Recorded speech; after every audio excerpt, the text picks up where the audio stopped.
नमस्कार. मराठी मायबोली कथा या चॅनलवर तुमचं स्वागत आहे. पत्नीने आमचे सरकार पाडण्याचा जीव तोडून प्रयत्न केला, पण आम्ही कोसळून पडणाऱ्यातले नव्हतो. अहो, काय झाले? तुम्ही पूर्वीसारखे नाही राहिलात. एका वाक्यात सौभाग्यवतीने प्रस्ताव मांडला. सरकार कोसळणार अशी अपेक्षा आम्ही करू लागलो. वेडे, अगं 40 वर्षानंतर तुला असे वाटलेच कसे? मी विकासाची कितीतरी कामं केली. तू मात्र सर्व चुलीत टाकलीस ना. काय कमी आहे तुझ्या सरकारात? त्यानंतर आम्ही आमच्या सरकारची म्हणजे आमची बाजू मांडू. मग समजून जा की धावणाऱ्या गाडीचे चाक अचानक थांबेल. आम्ही असा सूचक इशारा देऊनही ती अनेकदा त्याकडे दुर्लक्ष करते. यावेळीही तिने तसेच केले असते, पण आम्ही जरा भावनांमध्ये वाहून थोडे जास्तच बोललो होतो. त्यामुळे या प्रकरणात आम्ही दाम्पत्य जीवनातील शांतता भंग केली होती. आम्हाला माहीत होते की आमचे हृदय पाझरले तर सौभाग्यवतीचा राग पेटून उठेल. तिला शांत करण्याचा प्रयत्न म्हणून आम्ही म्हणालो, सेवानिवृत्तीपूर्वी आम्ही कमवायचो. बैलासारखे कामावरून थेट घरी यायचो. येताना आमच्यासोबत कितीतरी समस्या कामावरून घरी येऊन आदळण्याच्या प्रयत्नात असायच्या. त्यांना आम्ही कसेबसे रोखून धरायचो. आताही आम्ही तुझ्या आज्ञेबाहेर नाही. मग तुम्ही पूर्वीसारखे नाही राहिलात असे तू कसे म्हणू शकतेस? चल, निदान आधीचे चांगले गुण तरी सांग. अवगुण नंतर ऐकून ठरवू की नेमके काय बदलले आहे. आज लग्नाच्या 40 वर्षानंतर तू विरोधी पक्षासारखे खूप मोठे तोंड उघडलीस. जेव्हा हनीमूनला गेलो होतो तेव्हा तुम्ही माझ्या मागे पुढे करून सर्व कामं स्वतःच करत होता.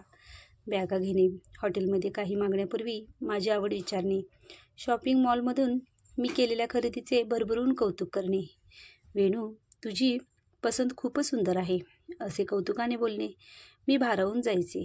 तुम्ही असेही म्हणायचात की तुझी निवड उत्तम आहे, म्हणूनच तर आमची निवड केलीत ना.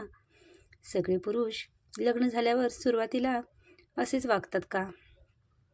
आम्ही म्हटले, वेणू, काही वर्षापूर्वी कुठेतरी वाचले होते, जेव्हा नवरा नवी गाडी घेतो तेव्हा त्या गाडीत पत्नीला बसवताना स्वतः दरवाजा उघडतो. ते पाहून लोक 2 निष्कर्ष काढतात. एकतर गाडी नवीन असेल किंवा बायको नवरी असेल. आमच्या विनोदाची छाप सौभाग्यवतीवर पडू शकली नाही. तिने लगेचच दुसरा प्रहार केला.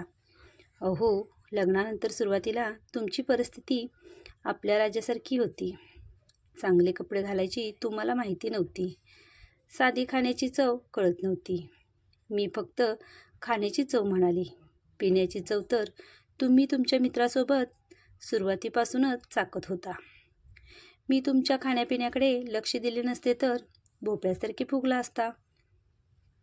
आम्हाला असे टोमणे मारण्याचा, आमची अवहेलना करण्याचा हा अर्धवार्षिक कार्यक्रम मागील काही दिवसापासून तिमाहीच्या स्तरावर सेन्सेक्सप्रमाणे घसरत चालला आहे. आम्हाला आमची TRP सुधारण्याचा उपाय तेव्हा सुचतो जेव्हा आम्ही काहीतरी जबरदस्त लिहून ते अंकात छापून आणतो. उत्तरादाखल ते सौभाग्यवतीला दाखवून आम्ही म्हणतो, बघ, आम्ही लिहिलेले छापून आले. त्यावरती लगेच आर्थिक बाजूवर बोट ठेवून विचारते, हे छापून आले त्याला किती पैसे मिळणार? हे लोक आजकाल काही देत नाहीत. ईमेलवर पाठवले तर नखरे करतात. आम्ही मेलवर पाठवलेले घेत नाही असे थेट सांगतात. त्यांना लिखाणाची मूळ प्रत हवी असते. ती स्पीड पोस्टने पाठवायची म्हणजे एखाद्या गरीब लेखकाचे काय हाल होत असतील हे त्यालाच माहीत.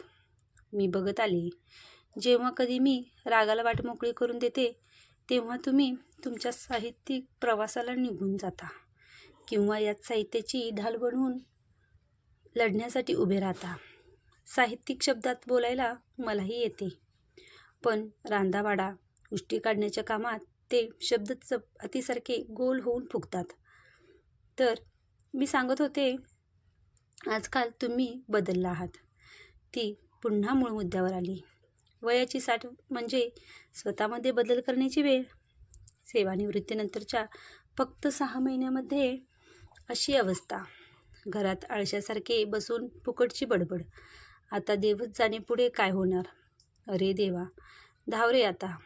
हे पहा, दिवसभर घरात कोट टाय घालून भारतातील कुठलाच पुरुष राहू शकत नाही. देशी लुंगी, बनियान किंवा पायजमा घातला की मस्त वाटते. काही पुरुष तर चट्टेपट्टे आलेल्या रंगीत चड्ड्या घालूनच घरात फिरतात. तू जर याला बदल म्हणत असशील तर हो, आम्ही बदललोय. सौभाग्यवतीला वायफळ गप्पा ऐकून कानांना त्रास करून घ्यायचा नव्हता.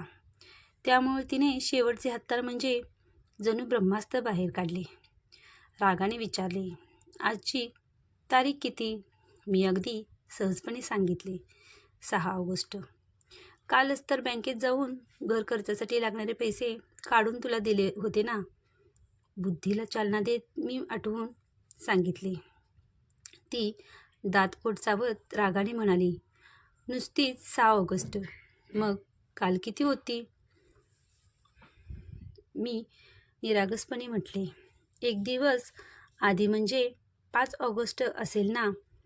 5 ऑगस्ट आठवतच माझे शब्द अडखळले. प्रिये, क्षमा कर. आम्हाला अगदी परवापर्यंत तुझा वाढदिवस व्यवस्थित लक्षात होता. आम्ही आराधना ज्वेलर्सकडे 1 तारखेला जाऊन तुझ्यासाठी नवीन डिझाईनचा हार बनवायला दिलाय. हा तोच हार आहे जो आम्ही सेवानिवृत्त व्हायच्या आधी तू सतत त्या ज्वेलर्सच्या दुकानाबाहेर उभी राहून काचेतून बघायचीस.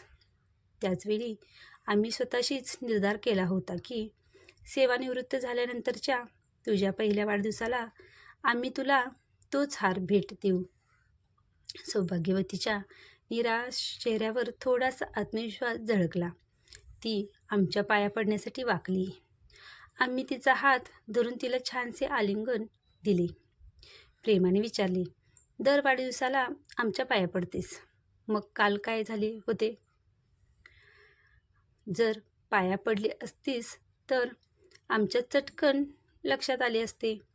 मला हे बघायचे होते की माझे विसरबोळे राम काय काय विसरू शकतात. त्यामुळेच मी मौन बाळगले होते.